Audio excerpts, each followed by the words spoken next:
Hi friends, welcome to my channel M food. ఈరోజు మనం వీడియోలో లెమన్ జ్యూస్ రెసిపీ ఎలా చేయాలనేది తెలుసుకుందాం.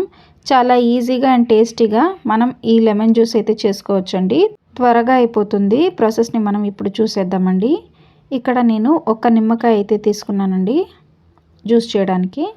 కొద్దిగా పుదీనా అయితే తీసుకుంటున్నాను ఇక్కడ. తర్వాత చిన్న అల్లం ముక్క అయితే తీసుకుంటున్నాను. ఈ రెండింటిని కచ్చా పచ్చాగా దంచి పెట్టుకోండి. ఒక నిమ్మకాయ అయితే తీసుకుంటున్నాను. ఇప్పుడు ఒక బౌల్ తీసుకొని ఇందులోకి కచ్చాపచ్చాగా దంచుకున్న అల్లం తర్వాత పుదీనా అయితే వేసుకున్నాను. ఈ బౌల్లోకి 2 గ్లాసుల వరకు వాటర్ అయితే వేసుకుంటున్నాను. వాటర్ వేసుకున్న తర్వాత అంతా కలుపుకోండి. మిక్స్ అయ్యేలాగా అంతా ఒకసారి స్పూన్తోనే మిక్స్ చేసుకోండి. ఇప్పుడు ఇందులోకి కొద్దిగా సాల్ట్ అయితే వేసుకుంటున్నాను. సాల్ట్ వేసుకున్న తర్వాత మనం నిమ్మరసాన్ని యాడ్ చేసుకుందాం. ఇవి వేసుకున్నాక ఇందులోకి నేను షుగర్ అయితే యాడ్ చేస్తున్నానండి. ఒక 2 టేబుల్ స్పూన్ వరకు షుగర్ వేసుకుంటున్నాను. షుగర్ వేసుకున్న తర్వాత షుగర్ అంతా కలిసేలాగా మిక్స్ చేసుకోండి. ఇదంతా కరిగిపోయేలాగా.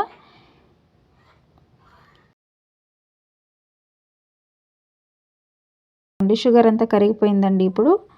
ఇప్పుడు మనం ఒక గ్లాస్ తీసుకొని అందులోకి ఒక 3 ఐస్ క్యూబ్స్ వరకు వేసుకుందాం.